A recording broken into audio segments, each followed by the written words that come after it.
Your time out to be here with our distinguished guest, His Grace Chaitanya Charan Prabhu Ki. Jai. So let's welcome Chaitanya Charan Prabhu by three loud Hari Bol. Hari Bol! Hari Bol! Hari Bol!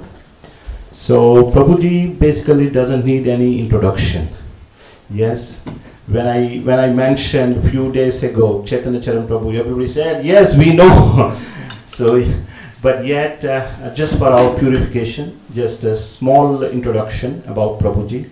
As you all know, Prabhuji is a mentor, monk, and a great speaker. He is the author of 25 books on applied mindfulness and purposeful living. 25. Can we read 25 in this life? And he's also author of 3,500 daily inspirational meditations on Bhagavad Gita. 3,500. And Prabhuji is also invited speaker at great reputed companies, organizations like TEDx, World Peace Conference, UNESCO, Intel, Google, Microsoft, Salesforce, Stanford, Princeton, Yale, Harvard, MIT, and Cambridge. Prabhuji gives approximately 400 talks across 100 cities in 4 continents every year. And you all know that Prabhuji had done Bhakti Shastri course, online Bhakti Shastri course. Some of you have done a little bit and couldn't carry on. So once again, let's again welcome by 3 loud Hari Bols. Hari Bol! Hari Bol! Hari Bol! Thank you very much.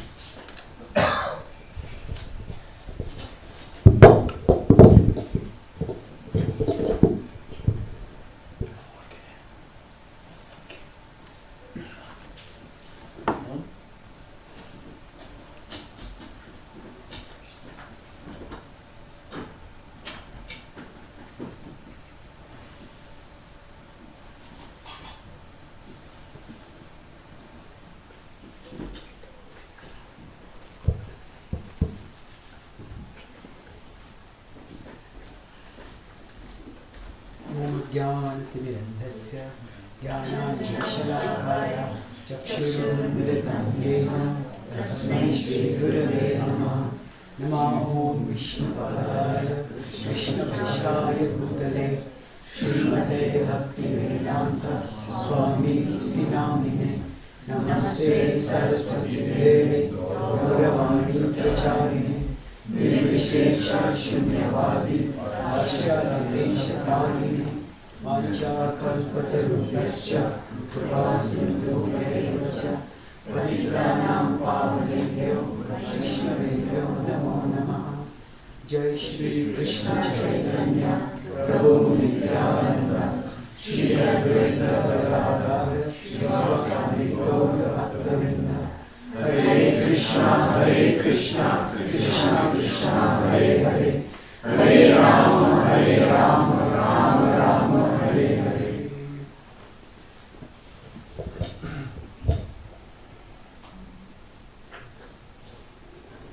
Hare Krishna. Hare Krishna. Thank you very much for coming today here. I'm grateful to be here amongst all of you. And since Janmashtami is coming, I'll speak today on the topic of greater than God's greatness is His sweetness. So I talk this in 3 parts, and after each part we'll have a brief break where if you have any reflections or questions, you feel free to ask, and we'll have some questions at the end also. So I'll speak broadly based on 4:9 in the Bhagavad Gita. Janma karma chame divyam evam yo vetti tattvataha tyaktva deham punarjanma naiti mameti so Arjuna. So Krishna says that those who understand the tattva, that's philosophical truth about my appearance and activities, they will attain me. So Krishna is telling over here the truth about him we have to understand. Now understanding this truth has 2 aspects. God's greatness and His sweetness. So the first part I'll talk about these two attributes, the greatness and sweetness. Then I'll talk about how these two combine to nourish devotion within us. And then we'll talk specially about how Krishna, the conception of Krishna as God, does this in a very unique way. So if we consider that whenever we form a relationship with someone of any kind, at one level, if we are going to meet someone, or say if we go for a talk somewhere, then we want to know about the person. And one of the first attributes, say, if whether we are forming a relationship with someone, say if we want to know their introduction. Okay, who is this person? So if somebody is someone special, if they are great, that creates some impact on us. So okay, this person is maybe worth meeting, worth hearing, worth knowing. So we all, when we want to form a relationship with anyone, appreciating or at least knowing their significance, their greatness helps. So similarly with God, when we look at the world around us, sooner or later this question comes up: where did everything come from? Basically, everything has an actual aspect and a potential aspect. Say for example, right now, say all of you may have some children. And so children, they are actually something right now. They are maybe 5, 7, 10. And they are also potentially someone. That means that they have the potential to become someone much better. Say somebody is very good at music. Then actually they are good at music, but potentially they can become great at music. So everything that exists in the world has an actual aspect and a potential aspect. And that which is potential has to be actuated by something outside of itself. Then the potential becomes actual. That means somebody might have musical talent, that potential is there. But from the potential to the actual, there has to be some activation outside of itself. That people need some inspiration, some mentor, some guide, some model. And then the potential becomes the actual. So now, if we consider existence itself, everything exists as a combination of potential and actual. And for the potential to become actual, some other cause is required. Now if we go backward like this, there has to be some existence which is full actuality. That means, another example to illustrate this point is, say if there is a 100-story building, the 100th level exists on the 99, the 99 exists on the 98. Like that, now the first level has to exist on something which does not exist on something else. That's the ground. If there are 100 levels and that's all there is, there's no ground, then it won't exist, isn't it? So, like that, everything is a combination of potential and actual. But when you go down this sequence, there has to be something which is pure actuality. That means it does not depend on anything else to be actuated. It is self-sufficient. Now this is one of the classical arguments for the existence of God. The simple way of putting it is that there are many causes, but the cause of all causes, that is the supreme. This common atheistic question is, if God created everything, who created God? Have you heard this question? Yes, it's a very common question. Now, this question, at one level, it appears like an irrefutable question. But at another level, it's not an irrefutable question. it is an insensible question. Why insensible? Asking who created God is like asking who made a circle circular. Well, a circle by definition is circular, isn't it? There is no asking, who made a circle circular? Well, if it is not circular, then it is not a circle. So, we need to look at the definition. A circle does not need anyone to make it circular.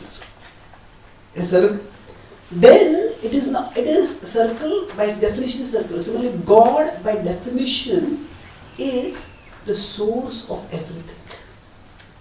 If God had a source, then the source of everything would be God. So another way to understand this could be, say,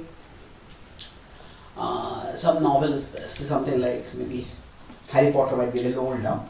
But suppose now you consider such a child who reads Harry Potter and gets captivated about this character, this character, this character.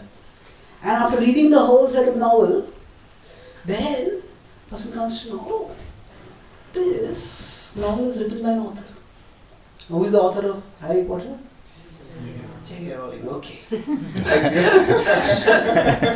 So now somebody says, oh, author is J.K. Rowling. And then they start reading the whole book. Okay, where is J.K. Rowling? Now, okay, Harry Potter comes, this is his parent, this is his friend, this is his teachers. But where is Harry Potter? Sorry, where is J.K. Rowling? Is J.K. Rowling in the book? No. The author created the storyline, the author created the timeline, the author created the characters, the author created the novel, but the author exists outside the novel. Isn't it? So similarly, God created space, God created people, God created time, and God exists outside time. This is the definition of God. And that's why we need to, when to understand God, we need to begin with the definition, not the depiction. Depiction means somebody comes to a temple and sees a particular image. Somebody goes to a church or a mosque and sees gets a particular kind of depiction. How can this be God? Don't begin with depiction. Begin with definition. The definition of God is the cause of all causes. So when we ask who created God, why is that question insensible? Because that presumes that God is a being who exists in time. That there is a sequence of time, and in time A comes from B. So then, like that, God exists in time. But God doesn't exist in time, time exists in God. God exists beyond time. Just like the author exists outside the storyline. You can have the genealogy of all the characters in Harry Potter, but even if you go to great-great-grandfather of Harry Potter, you won't find J.K. Rowling over there. Because the author exists outside the novel. So similarly, God exists outside the fabric of space and time. So understanding God means understanding God's greatness. That He is the basis of the existence of everything else. Natadasti vina yatsyan maya bhutan chara charan yachapi sarva bhutanam bijam tadam arjuna. So Krishna says that nothing can exist without me. Just as without the ground, no buildings can exist. Just as without the author, no character in the novel can exist. Without something which is pure actuality, there is nothing which can exist in partial potentiality, partial actuality. Prabhuji, there is water.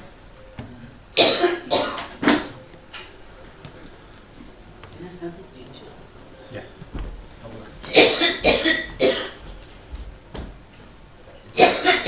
Sorry.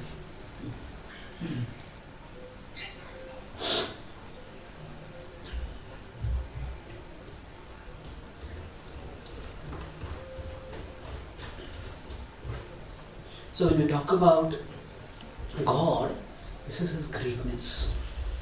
That He is the cause of all causes. But greatness alone is not enough to appreciate God. Because when we understand God's greatness, He is so big.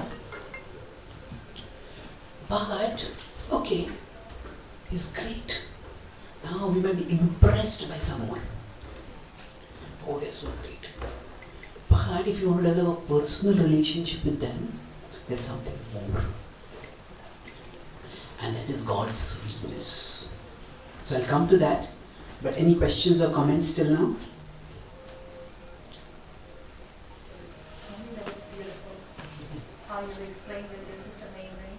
Because it just means that you've just given me so many ideas to talk about this to so many people. Because yes, these are questions that are put to you so many times and you're at a loss and you're not helping to put it as nicely as you put it. It's just beautiful. Thank you. Happy to be of service. Yeah, sometimes people who are atheistic, they have not everyone, but they have a intellectual arrogance to them. They think that we are far superior to intellectually. That's why we need adequately sophisticated explanations of our beliefs. So I'm happy to provide something like that. Yes. You mentioned the actuality and then the potential, right? Yeah. And you mentioned that so you have a state of actuality and then you want to reach, you have a high potential and you need something from outside which gives you the push, stimulus. But why does that stimulus have to come from outside? Why can't it come from within? Yeah, of course. When I said that the potential has to come from outside, it's not black and white. Generally speaking, growth we can envision it in two ways. Say for example, if there is a seed which grows into a tree, now the seed has to have some potentiality within itself. But if instead of a seed there is a stone, then no matter how much you water it, no matter how much you nourish it, how many fertilizers you put, it's not going to grow. So seed has to have innate potentiality. But for that potential to become actual, there has to be something from outside. That is sunlight or water or fertilizer or whatever. So similarly for us, at the very least, so even if somebody is, say, a prodigy, somebody is like a child genius, now they may grow up and they may become legendary musicians or legendary performers of some field, whatever. But then they need something outside. What would they need? At the very least, they need a forum where they can express it. Isn't it? So, we don't necessarily mean that everything is external, nor is everything internal. The whole idea of dynamism means that there is the inner source of the dynamism, but there is also an outer stimulus for the dynamism. If somebody is a brilliant musician, but nobody knows about them, because they're still a great musician, but then their potential is not actualized, it's not fully manifest. So it's a combination of the inner and the outer that is the way for the potential to become actual. Does that make sense to you? Yeah. There's something else on your mind? So, yeah. That means that you would have an inner, if the seed has enough to grow without any outer intervention, then it could grow potentially without an outer stimulus. So similarly, if you were to reach a state of your higher potential, then that would also imply that you could have an inner stimulus as well? Yeah, but at the very least, you could say time is needed. If nothing else, time is a stimulus. Yeah. Isn't it? You could say a newborn baby has the potential to grow up into a fully grown human being. Yes, but time is needed. So, the point I'm making is that we all are dependent on something outside of ourselves. Prabhupada would say, God never becomes God. God is always God. That means God is not dependent on time for his Godhood to manifest. That may happen in his manifested pastimes in this world, and I'll talk about that in the sweetness part. But the point is that from a philosophical perspective, that all of us, even if we don't need anything else, and nowadays there's the age of rugged individualism. You know, I alone will fight against the big bad world and prove my greatness. Even if somebody is like that, actually nobody is entirely like that. Everybody needs helpers. Of course, some people might get more help, some people might get less help. Some people have far greater opposition than others. But still, everybody needs lucky breaks. And usually they come from something outside of ourselves. So, that's why there is the actuality and there is the potentiality. And for the potentiality to become actuality, the potentiality has to be there, but some stimulus, at least the passage of time has to be there. That makes sense? Yeah. Thank you. So now, I talked about the greatness of God. What is the second aspect? Sweetness of God. So now, actually speaking, it is, you could say, greatness that brings submission. Somebody is so great, I have to submit to them. If we understand that somebody is far wiser, far more learned than what we are, then, okay, let me listen to what they say. So greatness brings submission. But along with that, it is sweetness that brings affection. No, okay, it's very great. You might be impressed by that. You might submit to that. Say, if you are a brilliant professor in college, and we are impressed by them, and if they make a particular statement, we accept, we submit to it. But then, that might not really form a personal relationship with them. Maybe when we come to know about their personal life, maybe how they deal with people, how they are at a one-to-one level, then it is the sweetness that brings affection. And so, in the bhakti tradition, the conception of God is there in all the theistic traditions of the world. But the bhakti tradition goes especially ahead in highlighting the sweetness of God. And how is the sweetness highlighted? Actually, it is affection is kindled by sweetness. But sweetness essentially means, to some extent, some admission or recognition of vulnerability. So imagine now if you have a child, and now if you say, okay, my child, okay, actually he has this weakness, maybe he's physically a little sick. Maybe if suppose we could have the power to refashion our child according to our dreams. Suppose we had that power. Okay. Sorry? How scary is that? So, okay, he's a little physically weak. I'll make him physically like a Superman. Or maybe what now? I don't want to be gender neutral, maybe Wonder Woman. Or whatever. Okay. But then, okay, and I want to be not just physically strong, only brilliant. Okay, then you make them something like Albert Einstein. Now, if you redesign them in a way that is every way they're completely perfect, they become like a superhuman, genetically engineered, superhuman being. You will find that actually a large part of the sweetness in a relationship comes by feeling needed in the relationship. You know, if the child will be completely perfect, the child doesn't need you. And it's normally, when I said vulnerability, a particular, see, all of us in our day-to-day lives, we put on a facade of strength. And it's not necessarily facade in a negative sense. But the world is a cruel place. And people can exploit us if they sense some weakness in us. So that's why we put on an appearance of strength.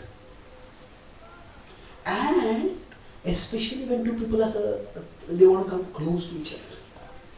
One very vital way of that thing that brings people close to each other is the admission of vulnerability. That means, oh, I'm not sure about this. Maybe I can't do this. Then when we see that vulnerability in someone, then we feel, oh, this person is great, but maybe I can do something for them. I am needed here. And that creates a special bonding, which is otherwise not there. So, here I'm talking about the concept of sweetness. So, sweetness comes in a relationship when we sense some vulnerability, and not that we want to exploit a vulnerability, but that vulnerability creates a sense of need. Even my presence in this relationship counts. I can do something. And then that brings a particular flavor, a sweetness to the relationship. And this same principle applies to God. Although God is supreme and invulnerable, although God, Om Purnamada Purnamidam, although God is complete, but still, God, in order to manifest His sweetness, subordinates His God. God, as Krishna in Vrindavan, does not always manifest His omnipotence. He acts not as the supreme king presiding on a majestic throne, but as a simple, sweet, small cowherd boy. And Mother Yashoda feels, if I don't feed him, he will go hungry. He will become weak, he will become sick, he will die. And that is it an illusion? Is this an illusion? What do you think? Is it an illusion? It is a kind of illusion. Yes, it is an illusion, but our tradition has a special word for it. Yogamaya. Now, the word Yogamaya, if you think of it philosophically, it is very peculiar. Maya is illusion, that which takes us away from God. Yoga is not just physical exercises, although that's what people think of. Yoga is what? Connection, connecting with God. So, if Maya is that which disconnects us from God, Yoga is that which connects us with God. So what are these two words doing together? Isn't it? Yoga Maya. What is this idea? It's connecting us to the Lord while, like, it's like an illusion. Yes. Connecting us to the Lord. That illusion is connecting us to the Lord. Perfect.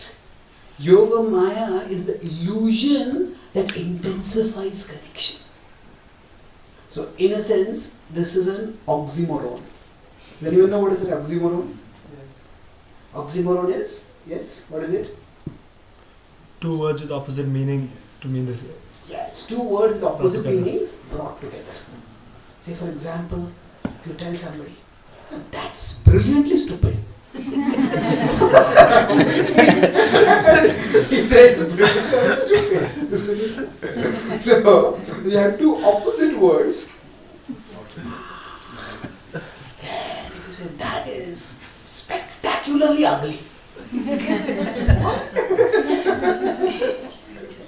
So it's like, so suicide is said to be an act of courageous cowardice. It requires courage to actually end your life. It's not easy. Many times somebody might decide, I want to commit suicide. And they go and lie down on a rail track. And then they hear the sound of the rail coming. The sound comes, the whistle comes, and they think, maybe another time. And they get up and go. So it requires courage. However, because if somebody is ending their life because they feel that problems are so many and I can't deal with them, they don't have, then in a sense it's cowardice. So it's courage because one is ending one's life, and it's cowardice because the cause is not glorious. Like somebody who is a patriot or somebody who is a firefighter or somebody who is a coast guard, they risk their lives to save someone. Then that is courageous. That cause is glorious. But in this case, the cause is inglorious, or just inability to face life's problems. So the point is that Yoga Maya is an oxymoron. And that means that this is the illusion that fosters connection. And what is the illusion? The illusion is that the supreme invulnerable appears vulnerable. The supremely independent appears dependent. The supremely complete appears incomplete. And that is what intensifies the affection. So, in Vrindavan, every devotee feels that they can do something for Krishna. Krishna is so wonderful, but still I can do something for it. So when Krishna is playing with the cowherd friends, every day when they take their food, their mothers pack their lunches and they take them and go out into the forest. Adate bhavan ahanikananam tritiyugayate tvama pashyatam. In the Gopi Gita, the gopis are contemplating that every morning when we see you going out to the forest, we start feeling as if one moment of separation from you is like 1 millennium. But when they go out, Krishna goes out, at one level he is God, he is perfect, but he works. It's his profession. He's a cowherd boy. So, Charayan Bashman, he goes out to graze the cows. And when he goes out in this way, at that time, the Gopas go with him, and they take various their particular lunches. And then, when they are all sharing lunch, they all say, Krishna, please take this. Krishna, please take this. If we can offer something to Krishna, that actually this food is so nice, I want to offer this to Krishna. Now, if we consider Krishna to be complete and perfect, then nobody can do anything for him. He doesn't need anything. So, the sweetness of Vrindavan is that the one who doesn't need anything, he creates an illusion by which it appears as if he needs something. And that's how the sweetness comes up. Now the sweetness is, we can hear sweet pastimes of Krishna, and especially Krishna's Bal Leela is very beautiful and very sweet. And it's wonderful to hear. But when we understand what lies at the foundation of the sweetness, that the omnipotent God appears deficient in something. Then, now this deficiency is not a defect in him. Why? Because he can transcend the deficiency whenever he wants. So let's consider, for example, the Brahma Vimohan Leela. At one moment, Krishna is with the Gopas and they are all grazing. They are all chatting and eating food while the cows are grazing. And then Brahmaji through green grass lures the cows away. And then when they go away, the Gopas become concerned. Oh, where are the cows gone? And Krishna says, oh, you eat, I'll go and find them. Then when Krishna says, I'll go and find them, and he walks away. So at that time, it appears as if he's not omniscient. It appears as if he doesn't know where the cows are, and that's why he's gone searching for them. And he searches far and wide. They disappear without a trace. And puzzled and thinks maybe I went so far away that maybe they'll come back from some other path. And he comes back, and what happens? What happens? Cows, the cowherd boys also gone. What happened? Now for all of us, there is change in our life, but there has to be something that is unchanging. If everything is changing, then the bigger the magnitude of the change, the greater is the uncertainty. So he goes over there, the cows are disappearing, he comes back, the cowherd boys are disappearing. What's happening? So he appears to be bewildered.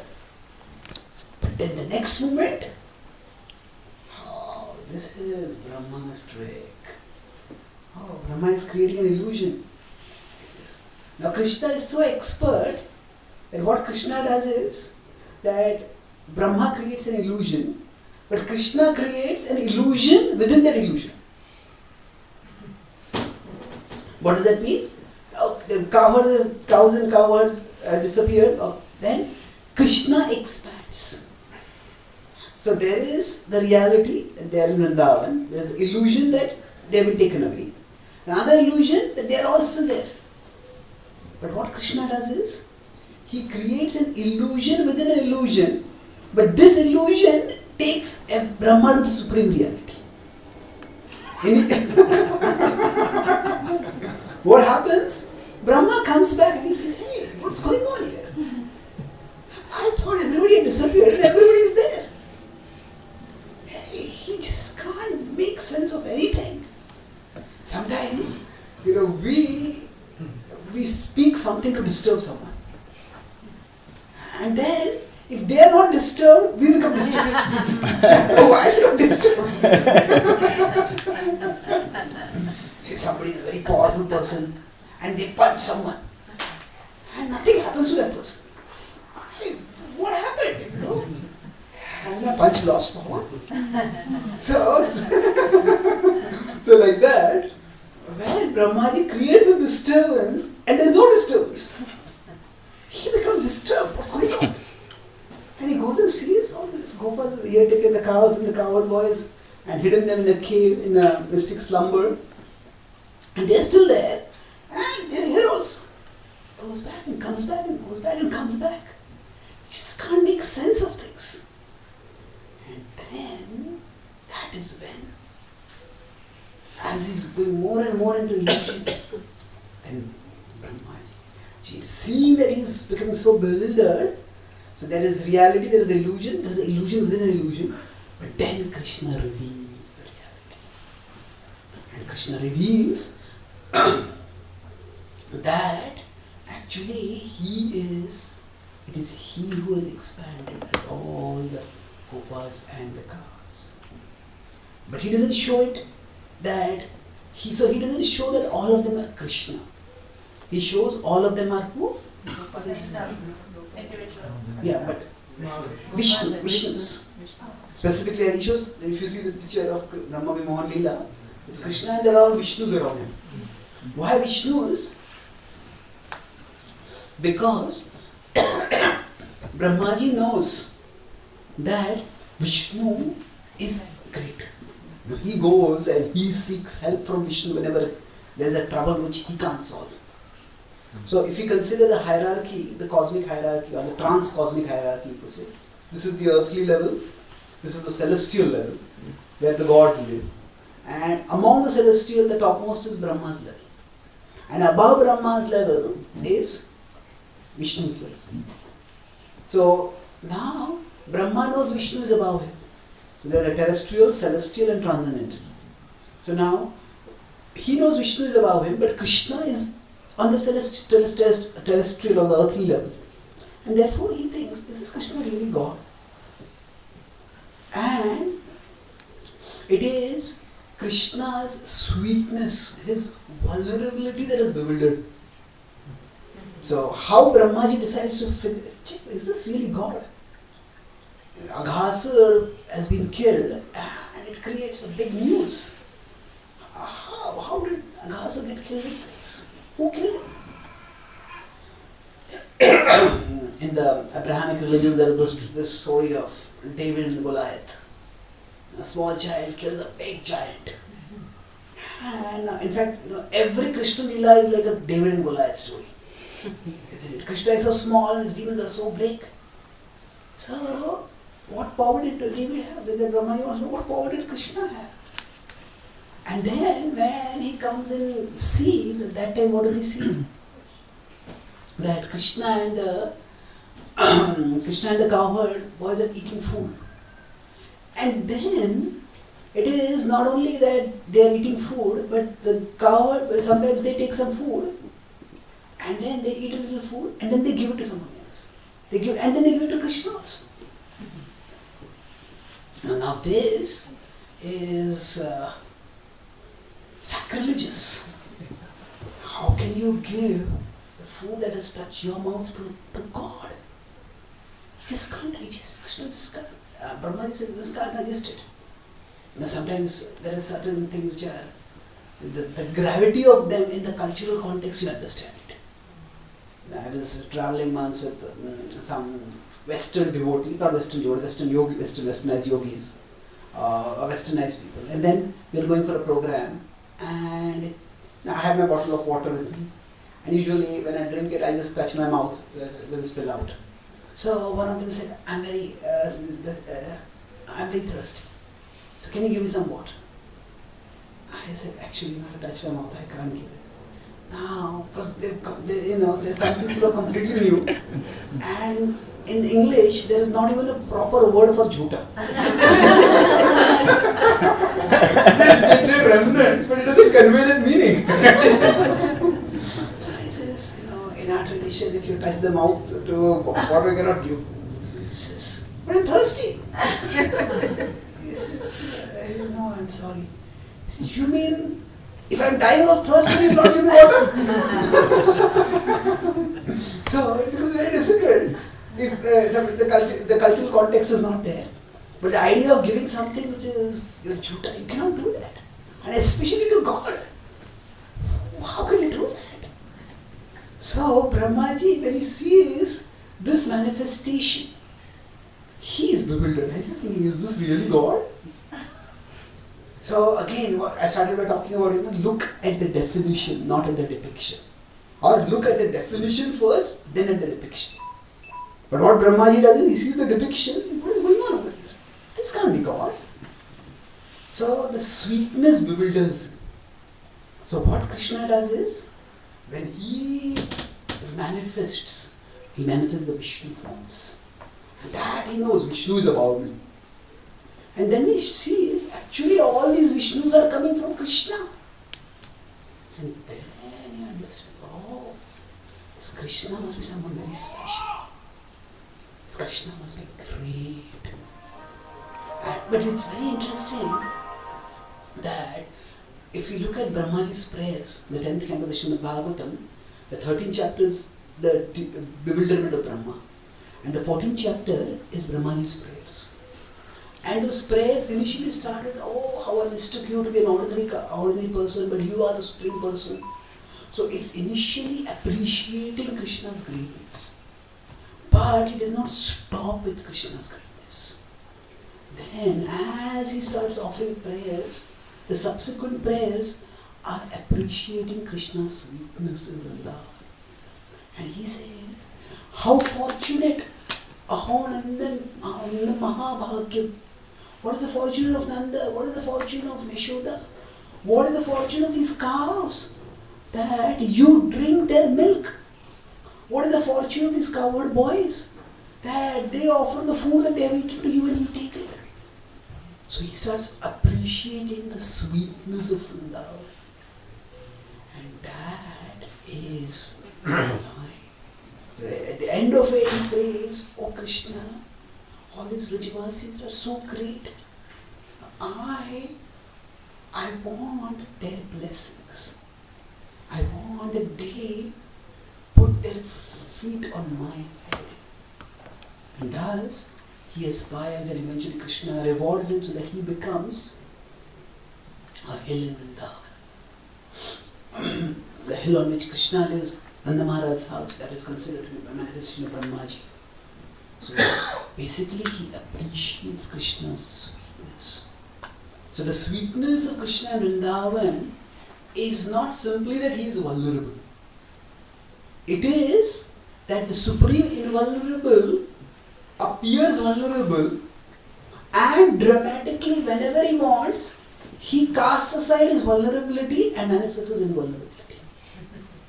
Whenever he wants. He is omniscient and he appears ignorant, and then suddenly he becomes omniscient. So this dynamism adds to the sweetness. And if we analyze Vrindavan pastimes this way, Krishna is sometimes all powerful, sometimes Krishna is apparently powerless, and then again he becomes all powerful. So when Krishna is a small child, small baby, he is so light that the demon Trunavata comes and effortlessly takes him high into the sky. And then suddenly he becomes so heavy that Trunavata crushes him. So this dynamism of how Krishna uses both his sweetness and his greatness to flavor his pastimes, that makes Braja Leela spectacular. So there is God's greatness, but there is his sweetness. And the sweetness helps us to appreciate God better and even his greatness better. So in Brahma Vimohan Leela we see that he encounters Krishna's greatness. Oh, he killed a Ghasur. But then he is impressed by that. He encounters Krishna's sweetness and is bewildered by that. Hey, how is he eating somebody's jhula? And then he encounters Krishna's greatness. How Krishna is manifested as all these Gopas as Vishnu. They are expanded from him. And then he appreciates Krishna's sweetness. Oh, that Lord who is the source of Vishnu, that Lord is now here with us. Is here among the Brajavasis as a simple coward. How great is that Lord? How wonderful is that Lord? How sweet is that Lord? Thus, his devotion flows in waves, completely inundating his heart and making him utterly absorbed in Krishna. So such is Krishna's sweetness. So any questions or comments about this? Yes, please. That's very annoying. To appreciate Krishna's sweetness,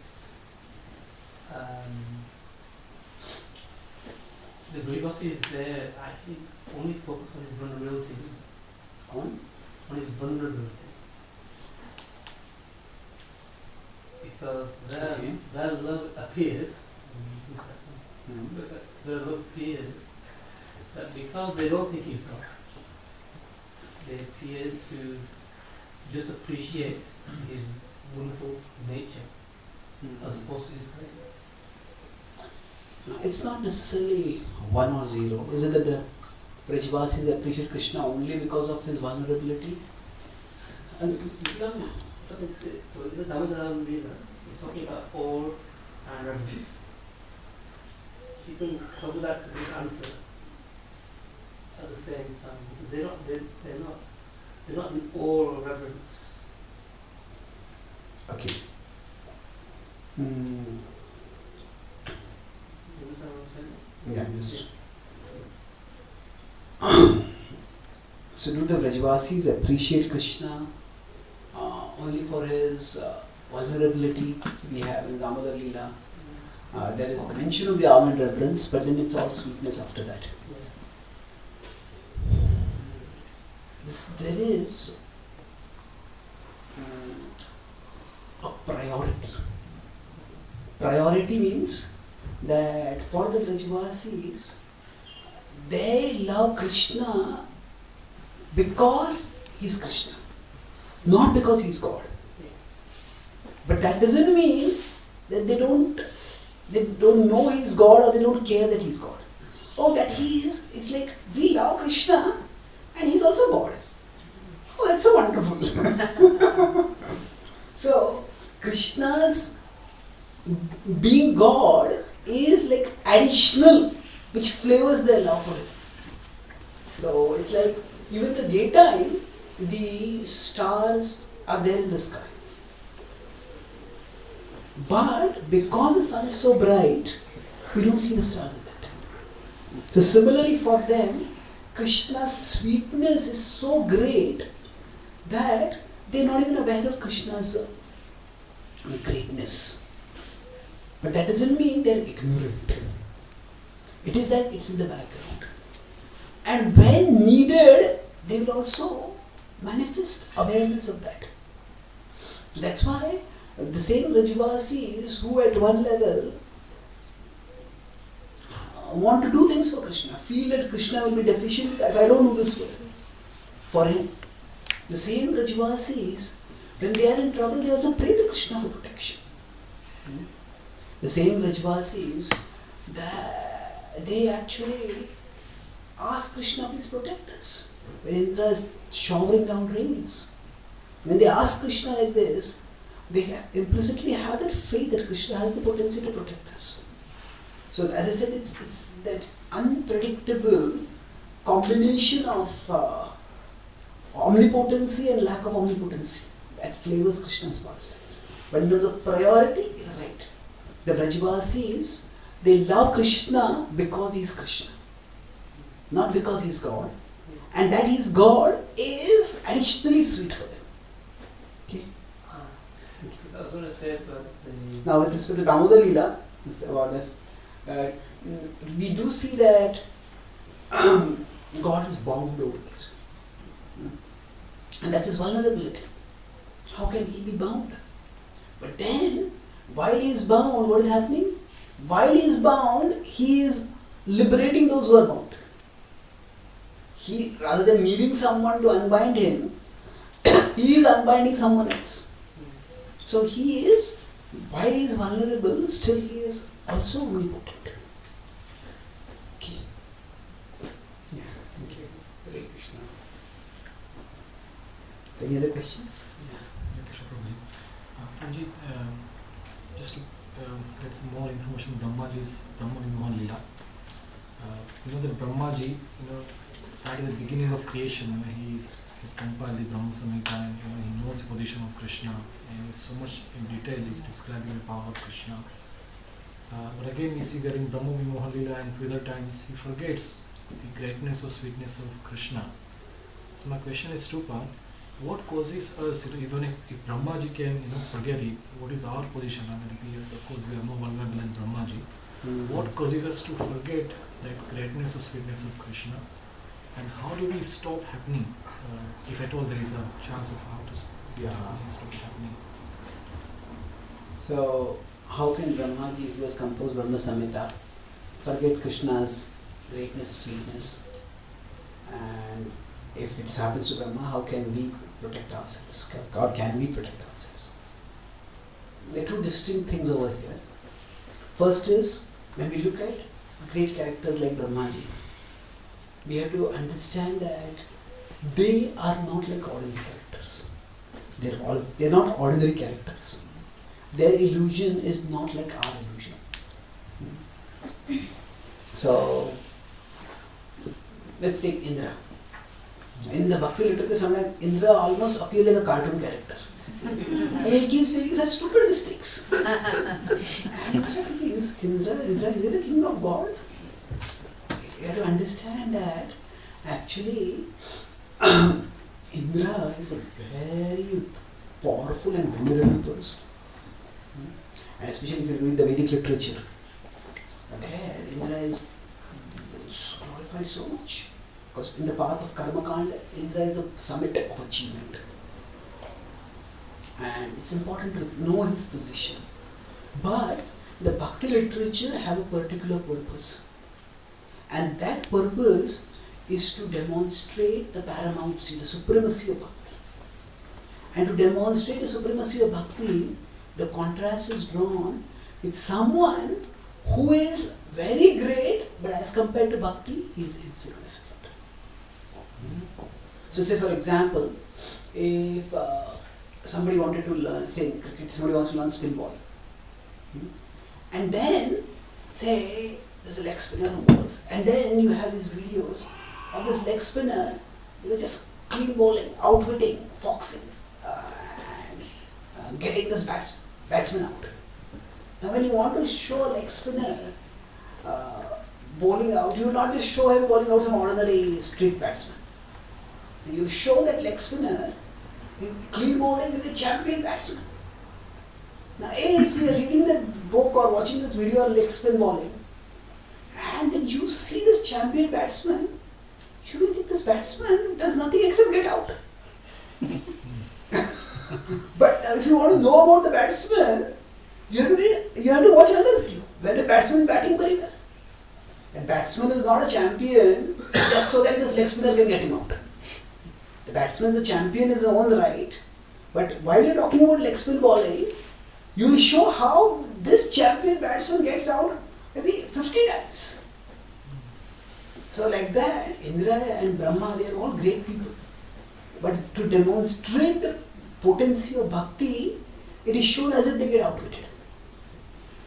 And now of course you could say that there's a reason why maybe Brahma was overconfident of his knowledge and that's how he got deluded. That's also a possibility. So these pastimes can be seen from different perspectives. For us to learn something, we can say, okay, this is what Brahma did, this is what I should not do. But while drawing lessons like this, we shouldn't judge those characters as wrong. Because they are a part of the Lord's pastime, and just to be a part of that pastime, they are exalted. So that's the part about Brahmaji. How does he get bewildered? Like it's a part of Krishna's plan so that the glory of Vrajavasis, the glory of Krishna and Vrindavan is manifested in an extremely attractive way. And as far as we getting bewildered, yes, that is not only possible, but it's probable in the world. Because this world is a place of temptation and illusion. And that's why I write every day an article on the Bhagavad Gita, as I mentioned in the introduction. I'm just in the process of writing an article. It's called The Essence of Commitment is Recommitment. The essence of commitment is recommitment. We commit ourselves to something, and the nature of this world is we'll get diverted from it. And when we say somebody is committed, it doesn't mean it's we as conscious beings have free will. So that commitment is not like, it's like a mechanical glue. You fix something to the wall and it stays fixed forever. We as conscious beings can't be like that. I'll come fixed in Krishna Bhakti and I'll stay fixed forever. No, because you're conscious beings, there will be temptations in the world. And those temptations, distractions will divert us. But the essence of commitment, the key to commitment is recommitment. We'll go off, come back, go off, come back. Yato yato nischalati manaschanchalamastiram tatastato niyamyaitad atmanyeva shamnayet. Wherever and whenever the mind wanders, Krishna says, bring it back under the control of the self. So it will wander. Krishna is not saying that, Krishna is not asking or expecting from us that your mind will not wander. He says, the mind will wander, but get it back. It will wander, get it back. So then, so we will forget. We can't avoid that. Because the world is a place where there are so many ways in which we might be allured into forgetfulness. But if we expect that and prepare for that, and one preparation is having practices, having situations or settings, surroundings that reorient us back. That's why we regularly come to the temple. That's why we regularly associate with devotees. That's why we regularly have a program of sadhana. So we get diverted, we come back. We get diverted, we come back. And by this diversion and reversion, what will happen gradually is that the diversion will become lesser and lesser. Krishna will enter more and more into our consciousness. And the diversion will be there, but it will be less. So it's like sine waves go up and down, up and down. The gradual amplitude of the sine wave will decrease. And thus will become steadier and steadier in the devotion.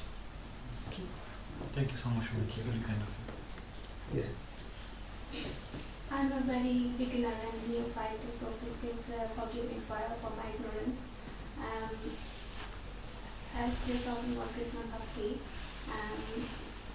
you know that there are like Brahma and others, but there are proper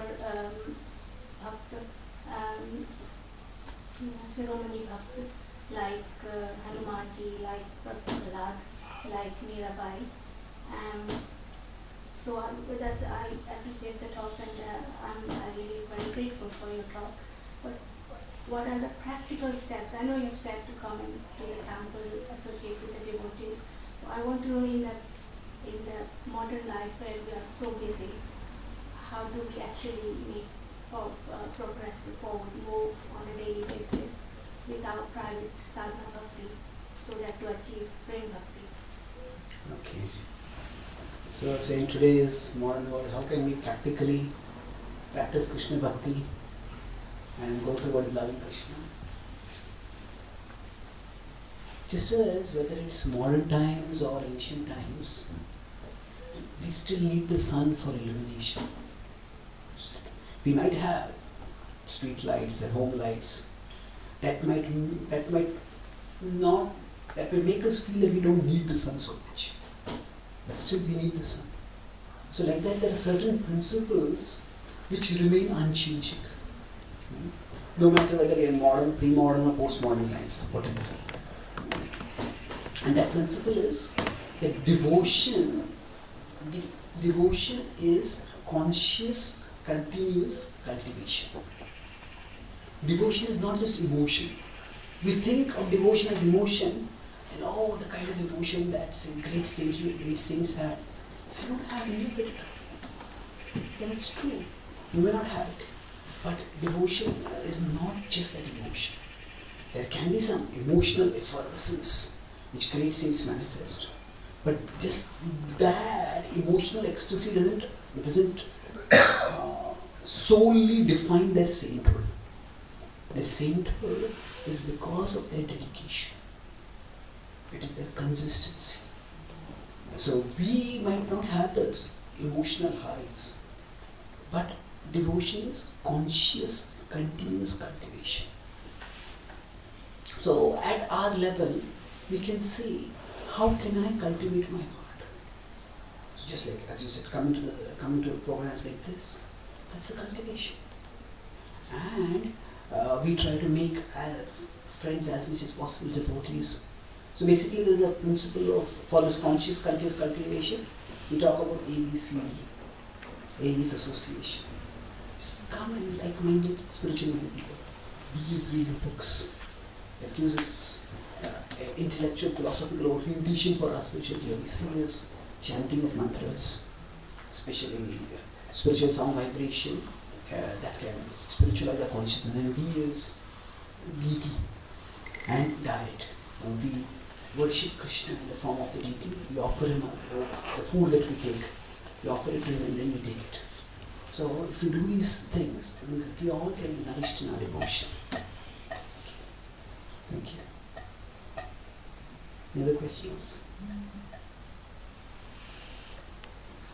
Okay, so I conclude with the last point. I talk about Krishna's greatness and I talk about Krishna's sweetness.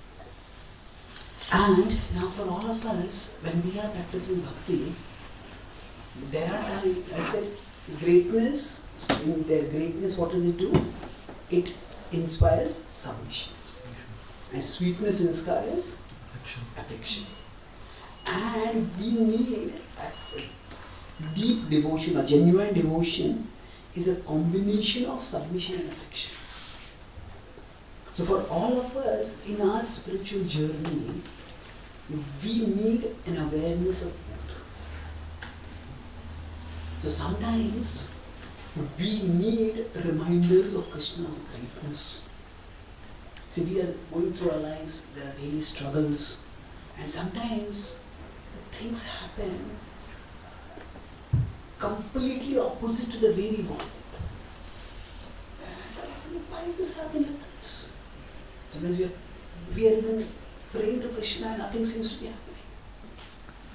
So at such times, when everything seems to be falling apart, humility means to know that we don't have access to Krishna's plan. That Krishna's intelligence is far bigger than our intelligence. Sometimes when we are bewildered, not knowing what is happening, we need to remind ourselves of Krishna's greatness. That sometimes when we go and pray to Krishna, Krishna please help me. At that time, what do we mean by Krishna please help me? What it means is Krishna has this problem and I know the solution to this problem. This person is troubling me so much. The solution is this person should stop behaving like this. So, we are forming a relationship with Krishna, but the terms of the relationship are my intelligence and your power. I know the solution. I know the solution. You just make the solution happen. So we are trusting Krishna, but we are actually half trusting Krishna. It means we are trusting Krishna's power, but not his intelligence. Yeah, Krishna, you can do this, but probably this thought didn't come in your mind. So I am giving you this thought now, you please do this. So of course, we can pray to Krishna, and if we feel that things should be in a particular way, we can pray to Krishna. I want to serve you, and if things work out like this, I can serve you better. We can pray, we can use our intelligence and express our desires. Certainly we have our individuality. But if things are not working the way we want them to, and if Krishna is also not responding to our prayers, or at least it seems like that, then we need to be aware of Krishna's greatness. That Krishna's plan can be far bigger than our conception also. So then that awareness of Krishna's greatness can also bring submission. Okay, I'm in this situation, and let me just do my best in this situation. Although it's a difficult situation, but there is a purpose for this. What is the purpose? I do not know. But Krishna is in charge, Krishna will guide me. So, the awareness of Krishna's greatness can help us accept situations when they don't make sense. Accept situations which are very difficult for us. But at that time, there are times when we also need Krishna's sweetness. That means that, I have this problem in my life, that problem in my life, that problem in my life. And sometimes we may have this question, when we come to Krishna, should we just, strive to solve the problem and then devote ourselves to Krishna? Or should we just forget the problem and just devote ourselves to Krishna? Now it's not this or this, it can be both. So sometimes when we have a problem, at that time, we just want put everything aside and absorb yourself in Krishna.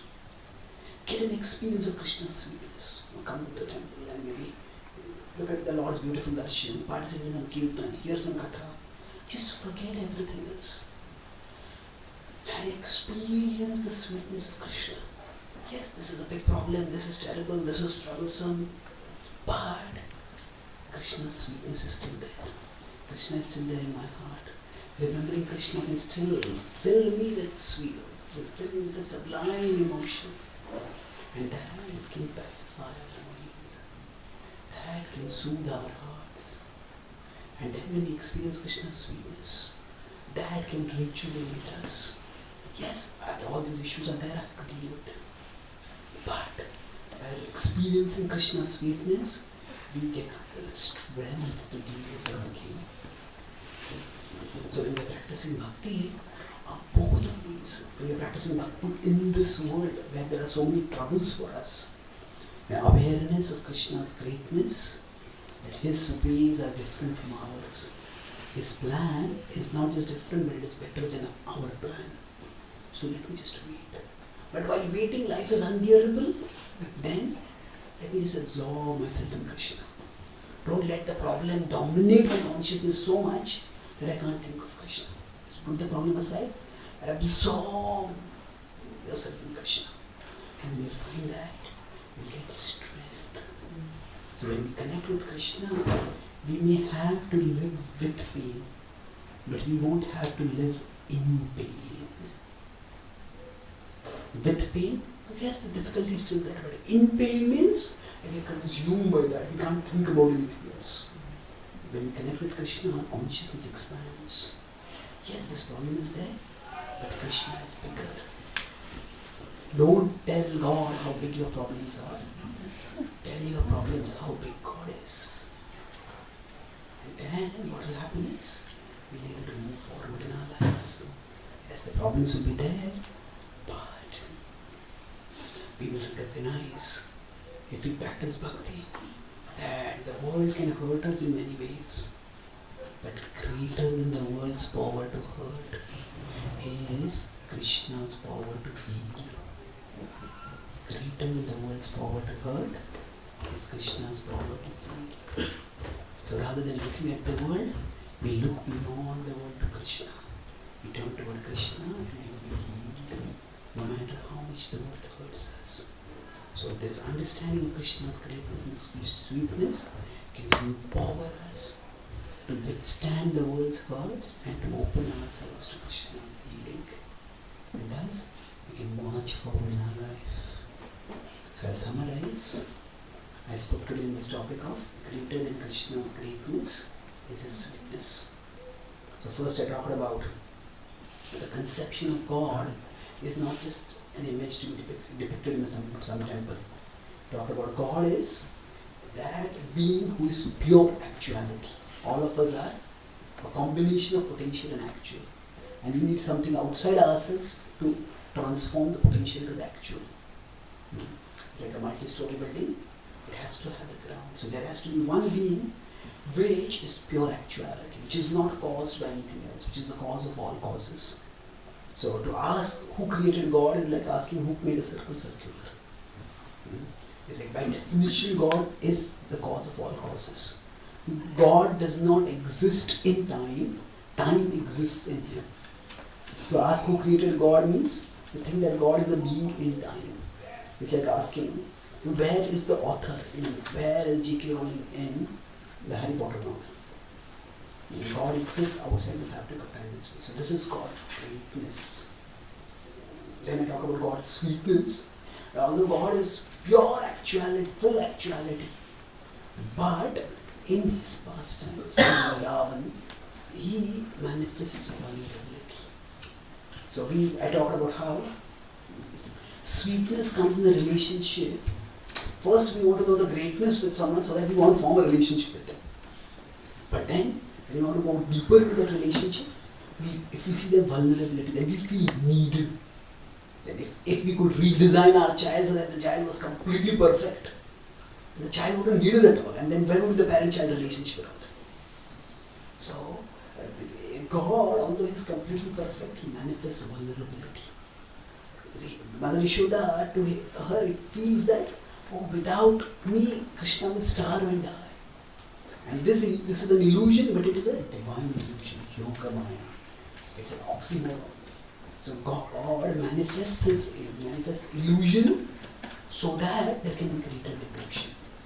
And then we talk elaborately about the Brahma Vimohan Leela, how the sweetness caused illusion, but then the greatness was manifested and the illusion went away. And then there was appreciation of the sweetness of the Lord also. So Brahma created illusion, Krishna created the illusion within the illusion, but through that he took him to the ultimate reality. So we all can appreciate the sweetness of Krishna's pastimes when we see how there is an unpredictable combination of invulnerability and vulnerability that manifests in those pastimes. And in conclusion, I talked about how we, in our day-to-day lives, in our practice of bhakti, when we are bewildered or overwhelmed by life's difficulties, we can appreciate God's greatness. He's so great, he's so wise, that his plan I can't know. But let me just keep moving on, accept the situation. So awareness of Krishna's greatness can bring a submission and acceptance of life's difficulties. And a reminder or absorption in Krishna's sweetness. So I have these problems, how do I deal with them? Just absorb yourself in Krishna. And that sweetness can give us strength, rejuvenation. And then we can be healed to again face life's problems. So, we may have to live with pain, but we don't have to live in pain. If we expand our consciousness and absorb in Krishna, greater than the world's power to hurt, is Krishna's power to heal. Thank you very much. Hare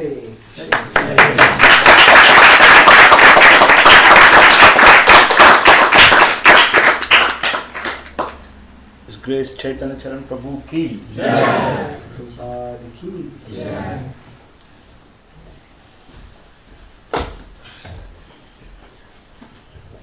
So as I was mentioning in the introduction, I have written a few books. This is my latest book, Wisdom from Ramayana, on life and relationships. So just as the Brahma Vimohan Lila I analyzed to explain certain things. So this is 20 incidents from the Ramayana, which are narrated and analyzed to draw practical life lessons. Why do good people sometimes do bad things? So why did Kaikeyi have Ram banished? Or why do sometimes friends become enemies? So why did Ravali and Sugri were brothers and friends but they became enemies? What happened? When bad things happen to us, when do we accept them as destiny? Or when do we take responsibility to change them? When Ram was exiled in the forest, he accepted it as destiny. But when Sita was abducted, Ram did not accept that as destiny. He fought a war. So, what is destiny? When do we want to change things? What is the role of free will? All these practical questions in human life that in our day-to-day life we get is an answer using the Ramayana, and there is also, of course, an essay on that perplexing question from the Ramayana. Why did Ram send Sita away after beginning? So this is wisdom from Ramayana. You don't miss that, huh? This is demystifying reincarnation. There's a scientific part where 25 case studies are there of small children across the world suddenly remembering their past life. And so a small child tells her mother, Mommy, where is my other mummy? And then they are not only recollections, but they have recognitions. And they see the people from the past. Not only recognition, they have behaviors like the past life. And there are also birthmarks and birth defects. And then there is an interreligious part where how every major civilization across the world has accepted reincarnation, that's explained. And then common questions about reincarnation. Why can't we remember our past lives? And what determines our future lives? Are ghosts for real? Who becomes ghosts? And what is the practical value of knowing about reincarnation? All I have explained in this book. This is Minded. This is about 64 reflections on the Bhagavad Gita, which especially talk about how the mind leads us and how we can go beyond that. And similarly, this is Gita wisdom through quotes. Like I made some quotable statement like we may have to live with pain but not in pain. Greater than the world's power to us, God is God's power to heal. So all these quotes like this. This is one page, one quote. These are inspired by the Bhagavad Gita. And each of these quotes, if you put in Google, you can go to gitadaily.com, which is my site, and there you can get a further article as well as an explanation of how this particular thought is inspired by a particular Gita verse. So all these books are around 20 books are available, and if you want a full set, that's also available at a concessional rate. And